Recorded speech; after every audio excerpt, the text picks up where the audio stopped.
Hello, everybody, and thank you for tuning in to the Liberty Report. With me today is Daniel McAdams, our co-host.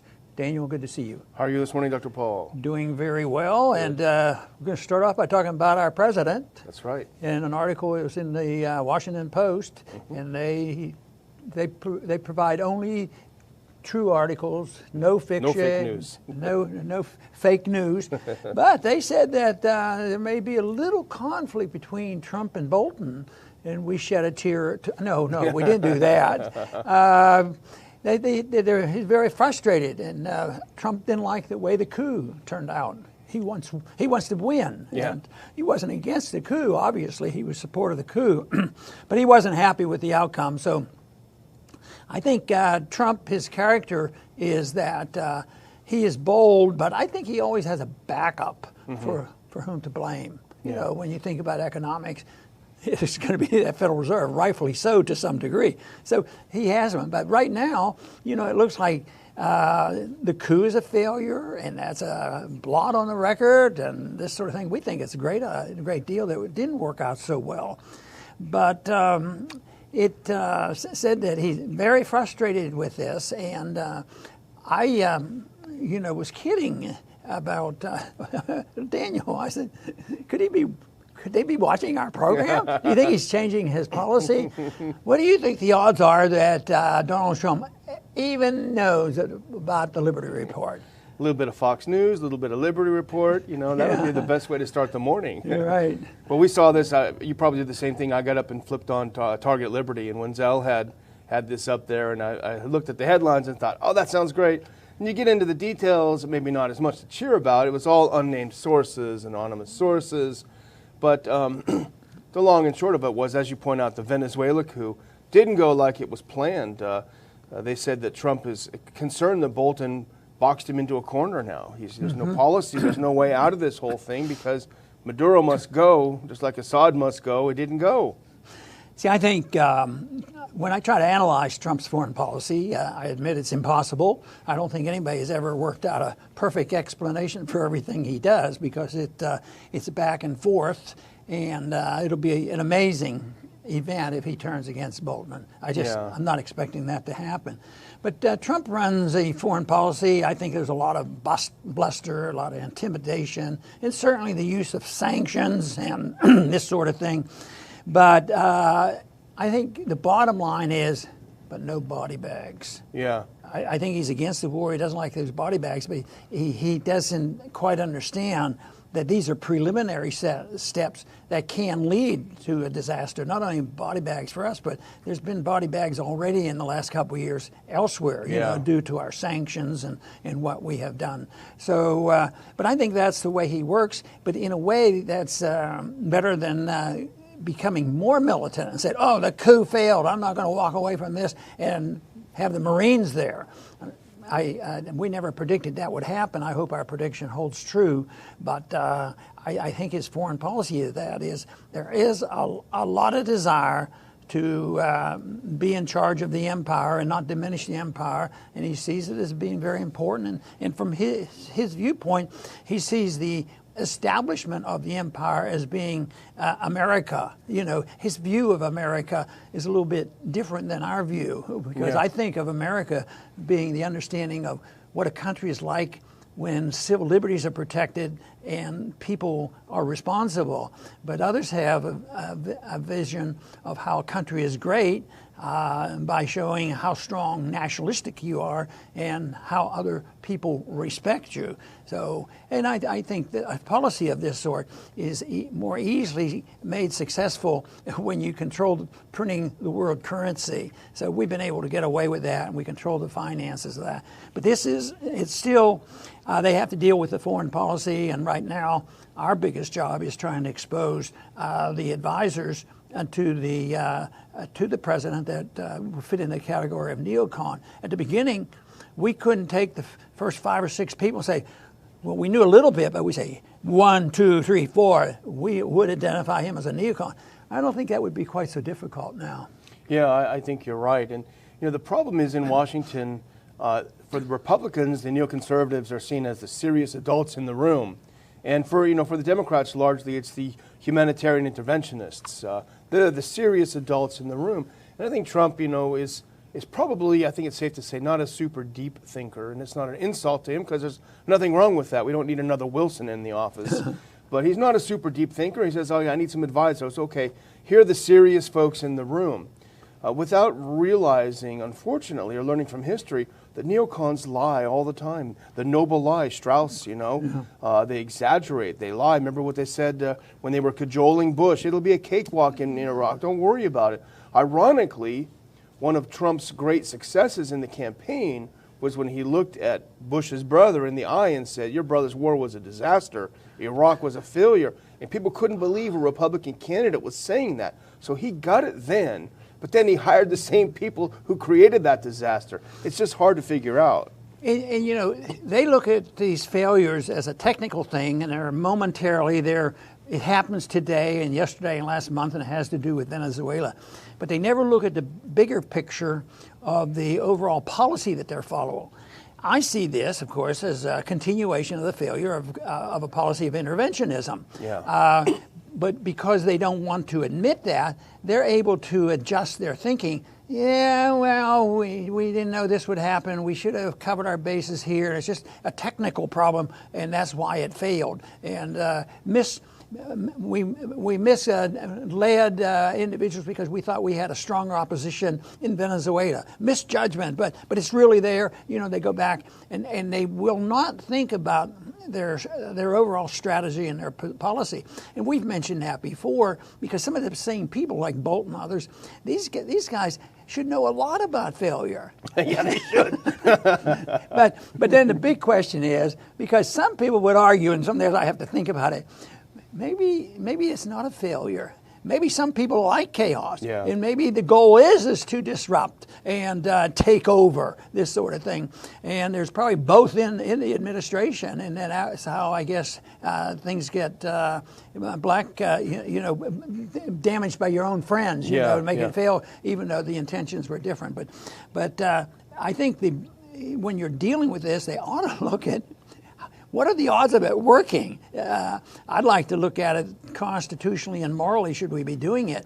But why can't they be more, they consider themselves utilitarian and practical people. Practically we need to do this. This is in our national interest and to protect our Constitution. Well, they ought to look at it and say, and then what happens, what we need to do is we need to, I need to deal with Korea like we dealt with Libya. That was such a great outcome, So the learning curve is not really very good. Yeah, and the neocons are kind of like my kids sometimes. I get annoyed with them and they say, it's not my fault. It's never my fault. It's always someone else's fault. Remember Ahmad Chalabi? He was going to be our great leader in Iraq. Remember his quote after the whole thing fell to pieces? Well, we were heroes in error, and that's how the neocons view this. Yeah, we were heroes in error. But the problem is that, that Trump is being fed lies by the neocons, and there's no one around him. That's why we're kind of joking. Maybe he's sneaking around with his mobile watching the show. That would be great because no one is there to refute. So the whole thing in Venezuela is not a regime change. It's restoring democracy. In his mind, he's thinking that this guy Guaido, who nobody likes, but he was elected president. He wasn't elected. He never even ran for office. Yes. You can't restore democracy by overthrowing democracy. Whatever you think of Maduro, it doesn't matter. One thing I've noticed is, the political parties are at loggerheads. At least they want us to be convinced that that's the only thing that's driving what's happening in Washington. But on the important issues, the spending and the debt and the Federal Reserve and all these things, they don't care about it. But, on this issue of this failure, there's a little bit of carping about it, but it's not like Russiagate. Russiagate, boy, they're unified because there's no issue there and they all lie together. But I don't think, I imagine there are some Democrats that's criticized him because of the failure of the coup, but not because he tried it. I see he's not a very consistent position, or unless they are very consistent, they consistently do not challenge the neocon position. They're not out there using this as a reason that they ought to have a Tulsi Gabbard foreign policy. Yeah. They won't even give attention to a person that presents those kind of ideas. Exactly. It's not very often that I would quote the Washington Post as really getting something right. But in the article we're talking about, they were referring to this kind of situations in Venezuela and Iran. And here's a quote that's pretty good, I think. In both cases, i.e. Venezuela and Iran, the administration has adopted a get tough policy that appeals to Trump's instincts to project American power abroad, but that also echoes the kind of military adventurism that he has long ridiculed. So there's this fine line, this balance is happening, and when it tilts this way, he gets pretty annoyed about it. Yeah, and then there's a limit. Then he changes tune or changes position. But the one answer that I don't know if anybody has, I'm not even sure about Trump, is why does he have the people in there that he has to depend on to sort out all these? Let's say you are for the coup. Well, he has the wrong people. People that never have had a success. But he, he's made all these appointments. And we generally, I think, we get criticized for going too soft on Trump, because, we'll go after Pompeo. Yeah. And we'll go after Bolton, which we should and could point out where the errors are made. But people write in and say, you have to remember They get mad. who did the appointments. We can't always say, well, the coup failed not because it was bad policy, and it failed because Bolton messed up. And that may be true, but he messed up with policy. Policy is the evil that we're dealing with, which is rejection of a policy which we think is much closer to the American tradition, or at least closer to our Constitution, where we're not going about the world and looking for monsters to destroy. And if we don't have an enemy, how are we going to make jobs? Besides, and Trump has been pretty blunt about this. One reason why we have to be such close friends of Saudi Arabia, even though they have a few infractions now and then, but for the amount of we have contracts with them, and there's jobs involved, there's profits involved. I mean, that's about the most blunt, honest statement ever. But it never, you would think that those liberal Democrats that are always, carping about, the economic policy, they'd point this out, how badly that makes no sense. This is why we go about the world, but we still go about the world,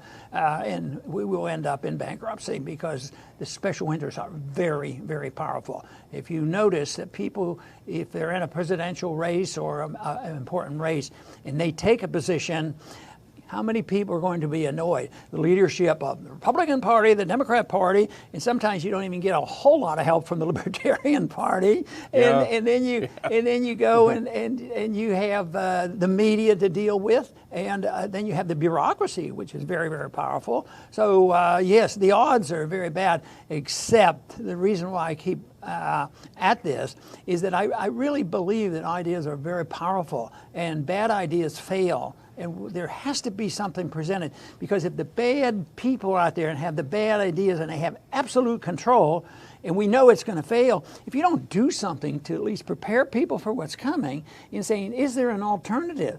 Yes, there's an alternative. There's an alternative for economic policy, monetary policy. Certainly, we're trying to present the case for an alternative foreign policy, which we believe would, guess what, move us toward peace and prosperity. Exactly. And you talk about the jobs, and it brings us jobs, but this is what you always say, and you're echoing Hazlitt and others, instead of what?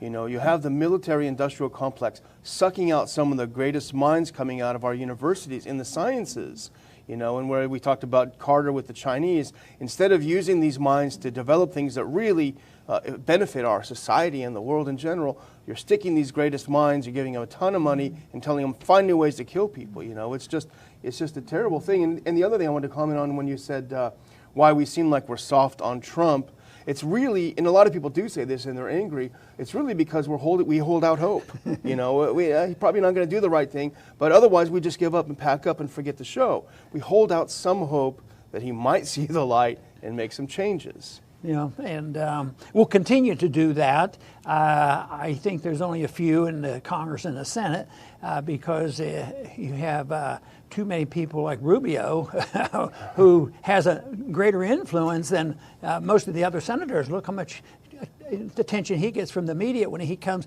and supports this hawkishness. And he all of a sudden looks like assistant to the Secretary of State, you know, that he gets that much attention. And does have influence, too. Exactly. And, you know, I think the advice I would have to President Trump, if he's frustrated with his advisors, everyone said these are the serious people, you got to take them. If you're frustrated with them, go to the Ron Paul Liberty Report, look at our playlist. You can take literally any one of the speakers that we've had in our past 3 Washington conferences, put them into your administration, any one of those people, and you'll have someone orders of magnitude better than you have now. So the Ron Paul Institute conferences, that's the people you need to bring in. And on that note, I want to make an announcement, a save the date announcement. And that is that our summer conference, this will be our 4th, Dr. Paul, our 4th annual conference in Washington, D.C., August 24th, 2019. We'll put tickets on sale here pretty soon, but we're excited. Our theme is going to be engagement, not isolationism. And we've already got a couple of great speakers. I'm not going to announce them yet. We've got an expert in this intelligence community coup against the president, and this guy's going to lay out everything that happened. We've got another expert in the Russiagate hoax who will break it down. People like this that are so exciting, great speakers, those are the kinds of people that we have at the conference, and we look forward to having all of you there as well. Dr. Paul? Very good. And I want to close by mentioning once again the Washington Post article, because it relates that Trump is probably frustrated with Bolton.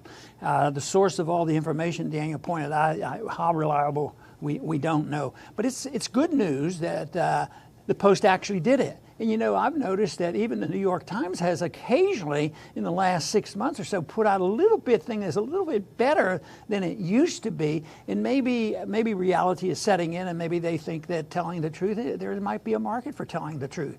But anyway, we have a long way to go on that. But the whole thing is that right now, I think Bolton's job is very secure. You know, there's a complaint. I don't think he's going to go anywhere. But this is good. But if we could redirect this to policy failure rather than a technical failure of misjudging something, and we just need to do a better job. But common sense ought to wake up people. I've often said on the House floor, you know, one of the 2 weakest arguments on the House floor would be moral and constitutional. Nobody wants to hear that. But if you can come up with a practical argument, it was more practical in Washington to come up and if you wanted to dismiss a certain piece of legislation because it's special interest, it's just to give a list of the people who are supporting it. So it's and they'll do that both positive and negative, because some people will list the list and say, see all these people supporting this?